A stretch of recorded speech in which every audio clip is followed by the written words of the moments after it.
Hello and welcome to the 2026 Marin County Point-in-Time Count training. Thank you for joining us in this important effort to improve the understanding of homelessness in your county. The count will be conducted in two primary phases, separating the count and survey efforts. This training is focused on the count portion, which will take place on January 28th, and the survey training will be conducted at a later date. We will share additional details regarding the purpose and methodology as this training continues.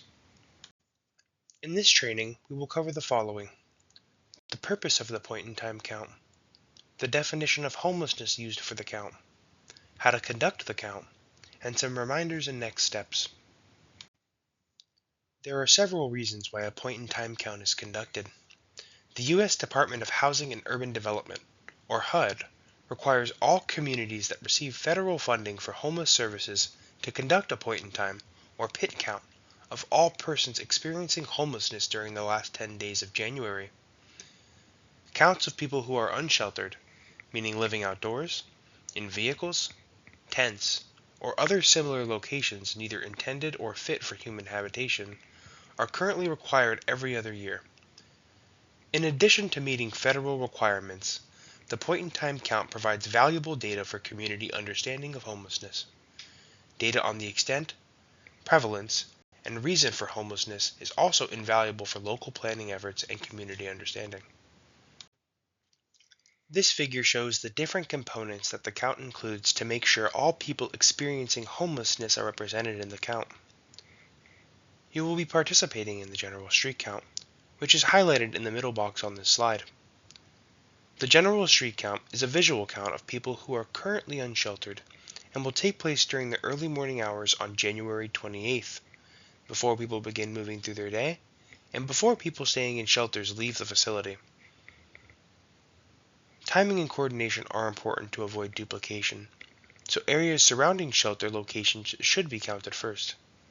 Route timing is important, and it should be considered in pre-planning efforts. Rural regions and non-shelter areas may also be subject to special arrangements. We will discuss how your team should prioritize counting locations within your assigned count area, such as shelters, later in this presentation. The other components include the shelter count, the youth count, and the survey. The shelter count collects information on the number of people staying in shelter programs across the county. The youth count focuses on counting unaccompanied young people under the age of 25 and is typically done around 3 p.m. to 7 p.m. This is not available for general community participation at this time. Finally, the survey component is typically conducted in conjunction with the general street count. Surveys are conducted with a representative sample of people experiencing homelessness across the county and provide us with a more detailed understanding of the homeless experience and the diversity of the population and its characteristics throughout the region, including information on veterans, families with children, and people experiencing long-term homelessness.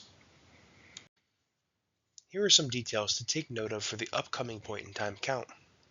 They include in-person deployment sites, the pre-assignment of the majority of PIT routes or census tracts, emphasis on outreach teams with lived experience guides and direct service program staff, surveyor email and phone number for post-count data validation purposes, the inclusion of the smartphone app Survey123 to be used for documenting observations of the team, and the team captain or designee will be the operator of the Survey123 observation app. The general street count is a visual count of people residing on the streets, in parks and open spaces, in tents, in vehicles, in abandoned buildings, or in makeshift shelters constructed of tarps, cardboard, or other materials. The street count will be conducted while people are still in public shelters in the morning, which will help us have an unduplicated count of everyone experiencing homelessness that day. To avoid duplication, we ask you to count the areas surrounding shelters first. As a reminder, volunteers will not be paid for their time, nor will volunteers be reimbursed for their mileage. Guides, who are individuals who have previously or are currently experiencing homelessness, will be paid a cash stipend upon completion of their count route. Here you can see what to expect on the morning of the count. Guides and volunteers will arrive at 6 a.m., and the goal is to have you out the door and in the field as soon as possible so that your team has adequate time to cover your route. You will first access the Pick Count survey on the Survey 123 app. You will be able to access the app via a QR code or a web link. We expect all teams to finish their routes by 10 a.m. Please call us if you think you need to be out any later than 10 a.m. or if you need additional help to complete your assignment. We strongly encourage you to conduct as thorough of a count of your assigned maps as you can. There are two different types of participants on each team during the general street count: volunteers and guides. This slide outlines the differences between guides and volunteers. A guide is an individual who has previously or is currently experiencing homelessness and uses their knowledge to identify individuals experiencing homelessness during the general street count. They will guide their team towards locations in their assigned count area where individuals experiencing homelessness are likely to be seen, and will help distinguish between safe and potentially dangerous situations. Guides are compensated for their time and contributions to the count in the form of a $25 per hour cash stipend. A volunteer will provide consultation and support in team decisions.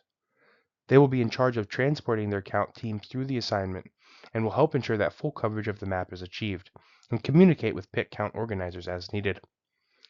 Please note that volunteers are not paid for the participation in the count, nor do they receive gas or mileage reimbursement.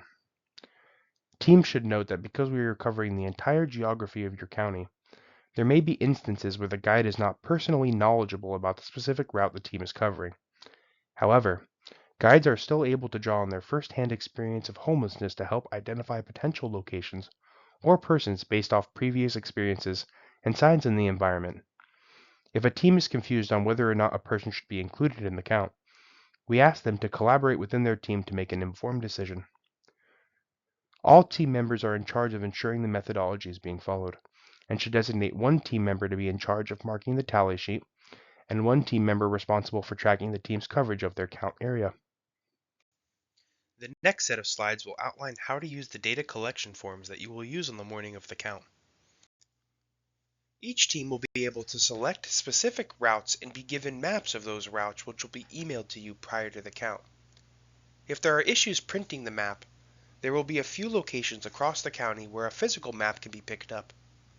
Your route will be outlined. Please stay within the tracked border. Often, the boundary of your route is a stream. If the borderline is a stream, count the people on the inside side of the street, or the side of the street that connects with the rest of your route. If there is someone moving back and forth across the street, you should count them. Please cover all areas. The count persons are persons who are experiencing homelessness or living in a place not meant for human habitation. This includes tents, vehicles, parks, sidewalks, etc. Be sure to drive or walk down every street. Count on both sides of the street unless it's a route border. Look for open areas. You may need to get out and walk. You decide the route you take. That route may depend on traffic or where shelters are located. Be sure to cover areas around shelters first. It's a good idea to put an X on streets and areas once you've covered them, so you don't count them twice. If you are assigned to two contiguous maps, be sure to outline a route that will easily take you from one map to the other. You'll need to download an app called Survey 123 in order to access the observation form. Once you've downloaded the Survey 123 app, you'll need to enable your location settings. If you're on an iPhone, you'll open up your settings, scroll down to Survey 123, select Location, and select While using the app. Make sure Precise Location is enabled. On Android, you'll open up your settings, go to the Personal tab, select Location, and make sure it's on. If you can't access the observation form, there may be an update available for it. Once the update is made, the observation form will become available. The app will also ask you to enter in your login information. Please select Continue without signing in. When you first open the observation form, you will be prompted with a question asking for the number of the census tract you're currently working on. You will need to open a new observation form for each census tract you cover. After entering in your census tract number, The app will ask you for your phone number and email address for post-count data validation purposes. After that, scroll down to the observation location area. Select the optical site symbol, which will pinpoint your location for your upcoming entry. You must select the optical site symbol for every entry so your location is consistently recorded. Once you do that, scroll down to the first question, which asks you whether you'd like to submit a confirmed or suspected entry. Let's look at some examples of how to fill out the tally sheets. You will fill out one line per person that you see. In the first example, you observed one individual who appeared to be in their early 30s and was on the street. You start by bubbling in confirmed under confirmed or suspected. Next, you would bubble in individual, no children present under individual or family. Under dwelling or vehicle type, you would bubble in street or outside. Under age, you would bubble in 25 to 34. To move on to the next entry, press the plus icon located under the last question near the bottom right corner of your screen. Please note that for the purposes of the count, a family is defined as one adult present with a child under the age of 18. In the next example, you observed a family of 3 that included 2 adults who appear to be in their late 20s and 1 child under the age of 18 on the street. You start by selecting the bubble that says confirmed under confirmed or suspected. Next, you would bubble in family under individual or family. Under how many total family members, you would type in the number 3. Under age, you would start with the first person and bubble in their age. After bubbling in the first person, below the section age, there is a forward-pointing arrow with a 1 of 3 to the left of it. You would press this arrow and again bubble in the age of the next person. After bubbling in the second person, you would press the forward arrow again to move on to the third person. After bubbling in the age of the third person, under dwelling or vehicle type, you would bubble in outdoors. You would press the plus button near the bottom right corner of your screen to finish the entry and move on to the next one. Listed here are some ways to identify vehicles that are housing individuals. We want to maintain a respectful distance, so please do not walk up and look inside the vehicle, knock on the vehicle doors or windows, or shine flashlights into the vehicle. Instead, here are some signs that you can look for to indicate whether somebody is living in the vehicle or not. A vehicle with windows that are fogged, partially open, or blocked, electrical connections or generators, screens or window coverings, items inside and outside of the vehicle, including household items such as bags, clothing, etc., sounds of music or talking coming from inside the vehicle, or that the vehicle is in a known safe parking location, which may be designated on your map. If you find a car, RV, or van that looks inhabited based on signs detailed on the previous slide, but you cannot determine how many persons are residing in the vehicle, you start by selecting Suspected under Confirmed or Suspected. Next, under Dwelling or Vehicle Type, you would bubble in Car, RV, or Van, depending on what type of vehicle it is. Under Is the sighting part of an encampment, you would bubble in No.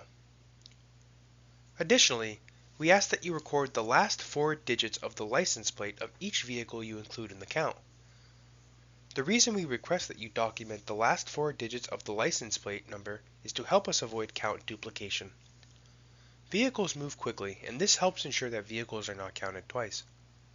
The field for listing the last 4 digits of the license plate number is located below the section entitled Dwelling or Vehicle Type. After that, you would submit your entry by pressing the plus icon near the bottom right corner of the screen. We take the privacy and confidentiality of people experiencing homelessness very seriously. Please note that vehicles are not traceable or able to be tracked down using these numbers. Additionally, these numbers are only for the use by the research consultant team from Applied Survey Research and will not be shared with any persons, organizations, or authorities outside of ASR. An encampment is defined as 2 or more tents or makeshift shelters that are grouped together. In this example, you observed an individual who appeared to be in their early 20s outside a tent. You also observed a tent directly next to this one, with an individual who appeared to be in their 70s standing outside of that tent. You start by bubbling in confirmed, under confirmed or suspected. Next, under individual or family, you would bubble in individual. Under dwelling or vehicle type, you would bubble in tent or makeshift structure. Under is this sighting part of an encampment, you would bubble in yes. Under age, you would bubble in 18 to 24. At the bottom of the survey, there is a plus button you can press to add another individual. It is located near the bottom right corner of your screen. After adding the next individual, repeat the same steps you just did, except under age, you would bubble in 65 plus to indicate that you believe the second individual is in his 70s. To complete the entry, you would press the plus symbol near the bottom right corner of your screen. In the second example, you observed 3 tents together, but you don't see any individuals. In this case, you start by bubbling in suspected under confirmed or suspected. Under dwelling or vehicle type, you would bubble in tent or makeshift structure. Under is this sighting part of an encampment, you would bubble in yes. After that, you press the plus button located near the bottom right corner of your screen to indicate another entry, and repeat these steps for the next 2 tents or structures. On this slide, we would like to clarify the difference between a storage tent and a tent intended for human habitation. When entering in tents into the Survey123 app, you want to be sure that the tent you are submitting is intended for sleeping rather than as storage for someone's belongings. The 3 tents on the right side of the image are all tents we would consider to be sleeping tents. There is no sign that these tents would be solely for the use of protecting anyone's belongings. The tent on the left side of the image is a good example of a tent intended for storage. If you look closely, you can see the shopping cart is not quite covered completely, which serves as a strong indicator that nobody uses it for sleeping. This tent should not be included in the point-in-time count. Now that you understand how observations are made within Survey123, we highly recommend testing the application while out and about prior to the count. Location data is critical, so please make sure your location settings are enabled within the settings on your mobile device. Feel free to submit your entries as well, as all entries prior to count day will be removed. Safety is a top priority while out in the field. Please take note of the following items when you are out conducting the count. Please be safe and don't take any risks. Do not approach individuals and ask them if they are experiencing homelessness. Please observe and document observations only. Do not take photos while out in the field to protect the privacy of those being counted. Please keep all locations and information confidential and do not discuss them after the count in social media or other public forums. Stay with your teammates, be respectful to those you're counting, and if you have any problems or questions, call your deployment center captain. Once again, safety comes first for all count participants. If an area seems too unsafe to cover, do not enter it. Mark the area on your map to show your deployment center captain when you return. Some of these areas will have special teams to cover them. If you have a true emergency, please call 911 and then notify your deployment center captain when appropriate. We will review safety and confidentiality protocols again on the day of the count. Here are a few tips on how to prepare for the count. Wear comfortable shoes and clothing. Dress warmly. Wear a jacket, sweatshirt, raincoat, gloves, hat, etc. It is the wintertime. Bring a car if possible. Bring a fully charged cell phone. Bring a flashlight.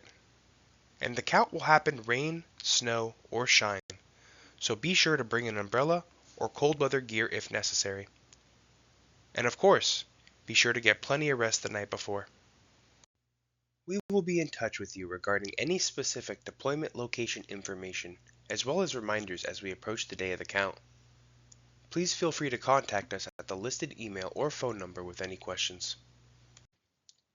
Thank you in advance for your participation in the 2026 point-in-time count.